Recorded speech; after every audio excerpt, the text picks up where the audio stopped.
Welcome to episode number 9 of the Sesh podcast. It is Friday, April 17th. It's cold out there, not as nice, but what is going on that is nice is a group that has taken the PPE game by storm, helping the frontline workers. It was in Ontario, now it's a national initiative, and to have one of the members on board here, Craig Forrest, as well as the host of Footy Prime and former Chelsea and West Ham goalkeeper. How are you today, Craig? Oh, great. Thanks, Chris. How are you? Oh, I'm good, man. I'm good. Trying to keep myself busy during this COVID-19 season and, trying to help out where I can too, because I'm off work right now. So I'm just, I couldn't be more bored if I tried. Well, that's the thing. It's trying to keep yourself motivated and interested and interesting in something. And socially, it's very difficult. But, all these different types of platforms to socialize and, we have to social distance, but we don't have to not socialize. But it's a difficult, different time, isn't it? It's quite tragic for most. Yeah, it's certainly interesting. And like you said, it's tragic for most. And one of the hardest hit are actually frontline healthcare workers, whether it be hospital staff or nursing homes, group homes for the special needs. These are the places where a lot of people live in one community, and they're being affected by the COVID-19. Now, with all the work you guys are doing, maybe just give us, run it back a little bit to how you got involved and talk about the growth this has had over the last couple of weeks, because it started out, you started to see like the shirt kind of around, and then Doug Ford wore it looking like Stone Cold. So we'll talk about that too. But it's just everything, the whole group, everything's blown up, the Ryan Reynolds video. But when did your involvement start? It was pretty early. A friend of mine, Solomon Ahmed, is a guy who gets involved in any good deed. I mean, he's an angel, I gotta tell you. He wanted to help out for PPE equipment. We're definitely short in Ontario, especially with equipment. The people aren't getting protected properly going to work, and it's really a sad situation that we're trying to help out with, obviously. So I got involved with him, just trying to help out just the odd thing. I mean, it wasn't really that big at the time. Haley, who's got on, she blew it up really with her influence and her range and her reach on social media to just help out a few places that she knew. And then it just grew. People came into place. There's a lot of people behind the scenes that do an amazing job with social media, with media, with the website, getting this all prepared. The T-shirts was a late thing for us, because I picked these up last Friday, and I only picked up 100 of them, and they were just for the volunteers. So when people came to the drives, at least they would recognize, and we had some sort of organization, and with social distancing and everything, it was just basically to tell who is who. And some people pulled up and said, we don't have anything to offer or give or donate, but could we buy a T-shirt? So within less than a week ago now, we've got it up on the website, and the shirts and T-shirts are being sold to anybody who wants to get them. So that's on conquercovid19.ca. You can go order your T-shirts. All that money, 100% of it goes to equipment for frontline heroes. So it's been fantastic. And anybody that's wanted to get involved and donate or volunteer, it's been fantastic. And all the help is better. We don't touch any money. That's dealt with by another group of people too. Had to set up a nonprofit organization very, very quickly, which the group has done amazingly quickly. So it's just been snowballing. And then Ryan Reynolds, his reach, and he's got 15 million followers on Twitter alone, has been amazing. So the response, especially by the hockey community and backing Haley, has been second to none. Yeah, well, you know what? As far as women's hockey goes, I don't think that there's ever been a better player than Haley Wickenheiser. All she did for the Canadian women's program, went and played in the league with the men. She's fantastic, and I know that speaking off air with you, you had talked about what she's meant to the whole cause itself. So yeah, like you said, the hockey community. I know you're a soccer guy, but one thing's for sure, and I say this all the time, is the hockey community, as far as being like charitable and taking care of people in their community. I mean, there's no better group of people, from the media to the players to the owners and everything in between. It's fantastic. Now we're sitting here. What is it today? The time is like a social construct now, so I'm never even really paying that much attention to it. But we're sitting here Friday, April 17th. Now the country, everybody's on supply back order. Now, have you been in the loop or heard anything of how long they think that there's going to be this shortage? Like, how long are guys like you and all the volunteers and everybody across Conquer COVID-19 gonna have to be doing this kind of work for? Because I mean, it's just it's God's work, you know what I mean, that everybody's Yeah. doing it. It's fantastic, but hopefully we get to a point where the orders get filled and this doesn't have to happen. That's exactly it. I mean, that's the whole goal for Haley is, to support as long as we have to. I mean, the sooner that we're finished with this and everybody can get all the equipment that they need, the better. Yeah. When is that? I'm not sure. Hopefully in a few weeks. For the time being, these healthcare workers and in every other walk of life that are actually out there on the front line, whether that's grocery Yep. stores, firemen, police, the homeless shelters. We do deliver ponchos, rain ponchos to the homeless shelters, women's shelters. Like, these are all vulnerable people that need to be protected. There was a report that a healthcare worker in Scarborough had passed away last night, and the union is saying they're not protected properly. So you get some managers and things in these hospitals and healthcare places that sometimes aren't helping the cause either. So Yeah. our group is basically, we have a phone number direct at the healthcare centers, wherever that may be. Jamie Campbell went up to North Bay. He Yeah, I went saw. That's to awesome. Timmins, Sudbury, Volvo have been amazing. They've donated a fleet of cars for us to help with distribution. Purelator That's so jumped on awesome. now as well. So everybody's doing their little bit and their part to help get this equipment to where it's needed, and it is still needed. So I think for the next few weeks we're going to keep playing this and hitting this really, really hard and working as a team to try to get as much of this out there as we can.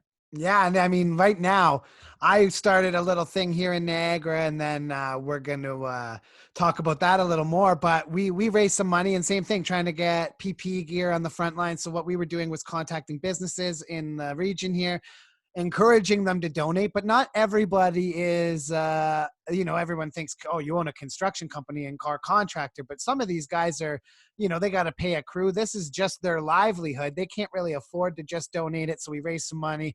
We're Mm-hmm. buying supplies at cost, at least, just to kind of help the people out that weren't working and to ensure that we weren't getting gouged, because I'm sure you've been on the internet. I mean, the way that some of these people out there are handling this and the prices on some of this stuff is just really disheartening stuff to see when you're in a global pandemic, how people want to try to profit off of keeping others safe.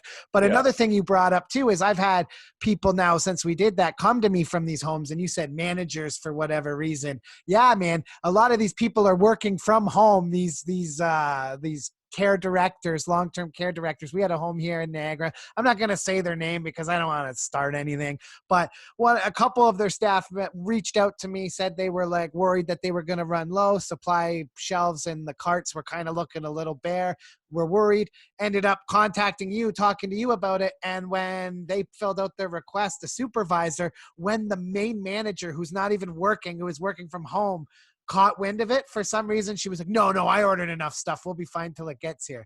And, it's just like, like these people are wearing the same mask every day. You could have had 500-600 extra masks so they could switch them in and out. Even if it's for a few days, anything helps, especially when you're talking about a virus that spread. It's just unbelievably rapid. And especially when you're in places, like you said, homes, women's shelters, homeless shelters, where you have people on top of each other living in close quarters, this thing can spread.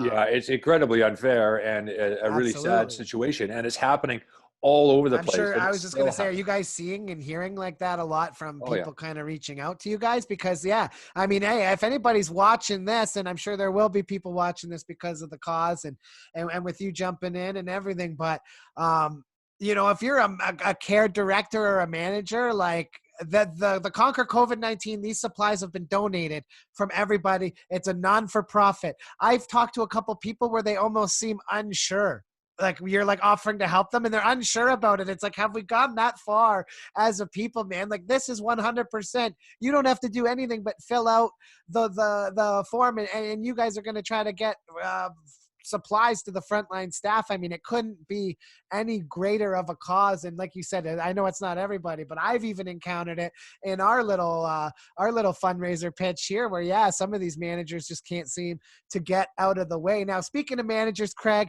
conquer COVID-19. It's a great thing. One thing I am is a massive footy fan. You did a loan spell at Chelsea. I think you were there for a year, played for Ipswich and West Ham as well. You played in England your whole career. That's correct? That's correct. Yeah, you were in England your entire career. What has changed now from the Premier League as opposed to when you played, aside from the money? Like, what do you like about the game right now, and what do you maybe think was better back then? Well, certainly it has changed a lot. I got to England in 1984 as a 16-year-old, and then in 1992 was the inaugural year of the Premier League, which I played in. There was only 13 players, foreign players, that played on that inaugural day. Wow. When I finished my career, my last game, there was 17 different nationalities on the two teams in the one game. So one of the biggest things is the influx of foreigners coming into the game. That also makes it a very good product. I think you bring in the very best from around the world to play in the best league in the world, the highest paying league in the world, and at the detriment of maybe the English national team. A lot of those, you could argue that the quality coming in and these players playing around each other is going to lift the quality of the English players. Or you could argue that they're not getting buried though, right? They get in buried, the lower right? Leagues, yeah. As well as lower divisions. If you have a star player that's playing in lower divisions that people are watching, the cost in England, if you go after that player, is going to be a lot more than going after that same quality of player in Argentina or Brazil. Yeah. So you've got this thing going on. As far as the game itself, in early parts of 1990, it was very direct, not a particularly attractive style, very physical. We've seen the refereeing change over time, become less physical, protecting the star players a little bit more. Yeah. And then also a possession-based game that I really enjoyed, with the rule changes of not having to play the goal kick outside of the box. You can play it short, keep possession. It lengthens the field, creates more space, and makes it more attractive. The Man Cities of the world are a great example. Their ball possession is just unbelievable. It's unbelievable. that Barcelona style, right? With Pep Guardiola. Right. And, just like these guys will finish a game with 75% of the entire game's possession after 90 minutes. That's the one thing I've noticed recently is the teams are really doing it. And I noticed Mauricio Pochettino started to do it a lot at Tottenham, and they had a lot of success with the possession game, right? But you're right. These English players, I don't think they've ever been the prices have ever been more inflated. I know that like Kyle Walker moved to Man City the other year for like 50 million pounds or something like that. Yeah, for a fullback. Yeah, for a like 30-year-old fullback. So yeah. And then Liverpool went for Van Dijk. I think it was 75, 80 million pounds for a center back, which is just insane money. Yeah. But then when you look at what he's done at Liverpool, the whole team changed when he came in, right? Right, and the defensive side of things all changed. The goalkeeper Allison came in too, and that made a difference. But now looking back on it, it was money well spent, I guess. Yeah. I mean, nobody's worth that money, but I mean, all things considered in this business, he's been amazing for Liverpool. Yeah, it's funny because people in Canada, especially, I think that they don't really understand the size of the game of soccer. I mean, this is like legitimately the only sport that is basically, I would say, played worldwide. You have all the, like, I know when Cristiano Ronaldo went to Juventus, they paid, I think, 86 or 88 million pounds for him. But the first day that his jersey went on sale, the club made like 68 million pounds. So like, these guys are worth that money because he's made more than that transfer fee for them now, right? I mean, it's the only sport in which you can still buy and sell players. It's a crazy it's a crazy league for sure. All the other leagues, you got to work out player for player trades, and I think the game of football, soccer, obviously here in Canada, has grown so rapidly in the Mhm. last 10 years in this country. The I mean, I think that comes with it being more available on TV, but being involved as a Canadian professional, how are things going as far as like the club level goes for like the Canadian men's national team, for example? Are you seeing more of an influx quality because of that popularity growth, or? Well, that's a good question. I'm not sure. We've always had sort of the odd player here and there that is doing quite well in Europe or even in Major League Soccer, for that matter. Um, and as far as developing goes, our national system hasn't been great. They're trying to do some things to change that, but it's really difficult. The size of Canada is a problem for us. Trying to group a best under 20 team together, for instance, and practice, train, play games Yeah, it's is impossible you almost, could do it right? in Yeah. England by just taking a bus trip and do it very quickly. It's almost impossible here to do that. So developing players has been difficult. We have some wonderful players out there right now doing incredibly well in the attacking zones, which we've never really had that Mhm. quality before in the attacking zones in our history. We've been renowned for fairly good defending, but not scoring goals. So we've now got Alfonso Davies. We have now David Yeah. displaying really well at in Belgium as well. He's been looked at by just about every big club. So he's going to get another move as well. So that's fantastic. Junior Hoylett's on the scene. So Yep. he's playing at a decent level. He's played in the Premier League for three or four different clubs. Yeah. He's got quality. He's still got a lot to offer. And that's exciting. And hopefully this group of players, when the qualifying comes around, whatever that is going to look like, can do something special. I'd like to see them qualify for 22. Really would like to see that, because obviously they're going to more than likely get an automatic spot when we host in 2026. Yeah. But it'd be nice to qualify before that and not be that country that qualifies Because they're hosting it. because Yeah. they're hosting. We want to show a good account of ourselves, which I think we certainly will do when the time rolls around. The national team's in pretty good hands right now with John Herdman. He's I think the most difficult thing with our national team, as opposed to club coaches too, is that they can't work with the players all the time. Yeah, it's tough. You would love to have them week in, week out and build the team. Perhaps when 2026 gets closer, we can do what South Korea did when they co-hosted it with Japan, and that is basically go on a road show with your national team to different tournaments around the world. South Korea, we played in the 2000 Yep. Gold Cup. So they're traveling around. Not the greatest team in the world, but when you put any group of decent players together that play ultimately as a team, can do some pretty amazing things, which they did in 2002 when they hosted the World Cup. So maybe that is something we can think of down the road if we can. The only thing is, the difficulties with that is Alfonso Davies playing for Bayern Munich. They're not going to give him up for 6 months prior to the World Cup. So No, you're always definitely going to not. have those challenges with the national team, but everybody's in the same boat. Yeah, so now, no, I agree. That's definitely interesting too, and I forgot that South Korea did that. But we're sitting here; it's April 17th. The Premier League, I mean, Liverpool, they were miles ahead of everybody. How do you see the rest of, like, with everything that's going on? I mean, they were playing games with no fans, but then, a couple guys on Juventus got infected with COVID-19, and it just wasn't safe. And then I think Arietta, the manager of Arsenal as well, came down with it, just to, played a Europa League game. And do you think they're going to be able to finish this season out? And if they can't finish this season out, are they going to crown Liverpool the champions? Like, have they played? Do you think they've played enough games when they've were far enough ahead that you have to give them the league title? Because I know James Sharman and everyone in Liverpool will light stuff on fire if they don't get their Yeah. league title this year after the Champions League win last year. Well, it's hard to tell. Everybody's trying to be creative about ways to finish the season.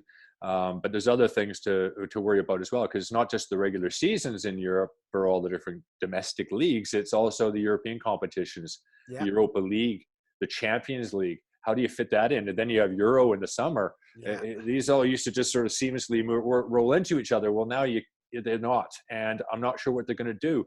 As far as Liverpool goes, if there was a 6-point gap or it was somewhat tight, I would say that, you can't crown anybody a champion. But the fact that they're so far ahead, nobody's catching them. I think everybody would agree with that. That's Yeah, never nobody, happening. like, no. I would give them a title. However, what do you do with the rest, the group underneath that are going into the Champions Well, League? yeah, top 4 spots get a Champions League place, right? And they're massive amounts of money. Like, we're talking tens of millions of pounds in prize money just to qualify for the Qualify just to make it there, and then the revenue you get from hosting and the TV rights, because that TV deal, like you said, that's right. a Champions League. It's every single league's top players. For anybody that doesn't know this, because we're in Canada, sometimes you got to over-explain your footy stuff. But yeah, I don't know what they're going to do with that, because I mean, if you're a team, especially the middle of the pack teams, Arsenal, Tottenham, I'm talking financially, right? Like, they don't have the money that the Man Uniteds and the Chelseas and Yeah, Man City. not in the past. Yeah, Like, so like for a team like Tottenham making the top 4, honestly, like 1 or 2 times, like, change the trajectory of their entire franchise and that's the right. ability to spend. So yeah, like you said, the implications for Liverpool are probably actually, like, that's probably the least of the worries. The worry would be, how do you figure that out? Because there was definitely a dogfight going on there between 3 and 6. It's pretty Yeah, close. exactly. Yeah, And then also the relegation, the 3 teams that are going to get relegated. So if you because that's said, a huge okay, loss too. huge. I mean, if anybody wants to watch a really good documentary, it's Sunderland Till I Die. It's a really good. They did a documentary running through the season when they did one a year before with Man City. So you got the 2 ends of the spectrum: the team going for their championship and somebody trying to stay in the Premier League. They didn't. They got dropped down. Then they actually got relegated the next year into the 3rd tier.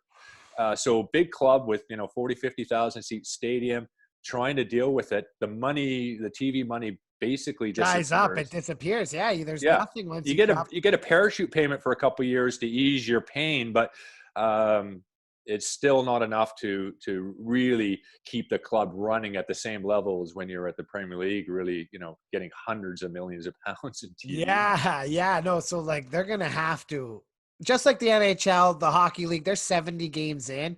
I think they have to kind of wait it out, no matter how long it is, and kind of finish the table, because like like you said, there's just hundreds of millions of pounds on the line for these clubs. That's Yeah, the difference between being able to buy a guy or upgrade your stadium. Like, I mean, when you're talking that kind of money, you convert that into Canadian dollars, you basically double whatever figure we're talking, right? So it's it's crazy, man. It's going to be interesting to see how all the sports leagues come back and when they come back and what it's going to look like when they do come back, because even when sports come back, there's no way they're going to pack they're not going to pack the Borussia Dortmund stadium there in Germany with 100,000 people. That's just not safe. So yeah. it's definitely going to be a strange process.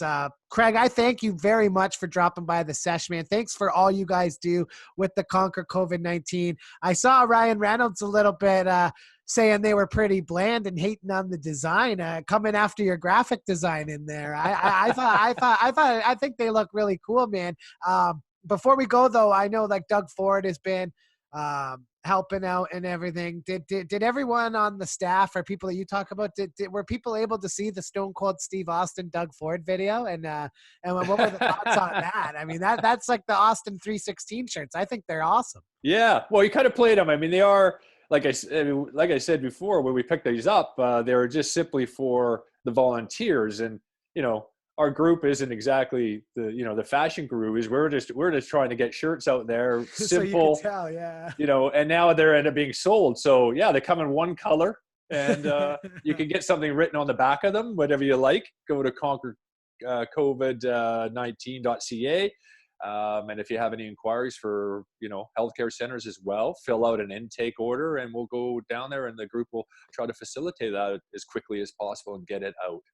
That's awesome, Craig. I appreciate it. And you guys can find Craig, James Sharman, Danny Dicchio, the Footy Prime podcast. It's on deanblundell.com as well as on any other podcast streaming, Apple Podcasts, Google Podcasts, Spotify. You guys are on all those platforms. Awesome show, Footy Prime. It brings me back, man. I used to wake up every every Saturday morning, like 7 o'clock in the morning, and hear Charmin's voice. So to be on the same podcast network as you guys, and able to drop in and talk footy and talk this awesome initiative you got going on there, man. It's a real honor for me. Thank you again for everything that you did for us, being able to help a home here in Fort Erie that reached out. You were my contact for that, and they were so grateful and so happy when I dropped the stuff off yesterday. Made a real difference, and because they were getting worried there. And as a token of our appreciation, we at the Sesh, me and my buddy Nick Stansbury, a guy who jumped on and helped me raise money and raise the stuff here in Niagara, we have $1,000 for the Conquer COVID-19, so we'll be sending that over to you guys as well, just as a little bit of, whether it helps with gas or at least anything that you guys can do, some food for the people, whatever it can be of help. It will help, Chris. It absolutely will. Every bit counts, and we're literally, by doing this and by what you guys are doing for things like this, are saving lives, and we need to continue to protect our healthcare workers as best we possibly can. Absolutely, man. Absolutely. Well, Craig Forrest, thank you for dropping by the Sesh podcast, guys. You can tune in again tomorrow. We're doing a Saturday episode because I missed yesterday because I was being lazy after I drove and I didn't feel like doing another one. And it's my show. I'll do whatever I want. Craig Forrest, thanks for dropping by, buddy. Thanks a lot, pal. Good. All the best to you, Chris. All the best. Take care.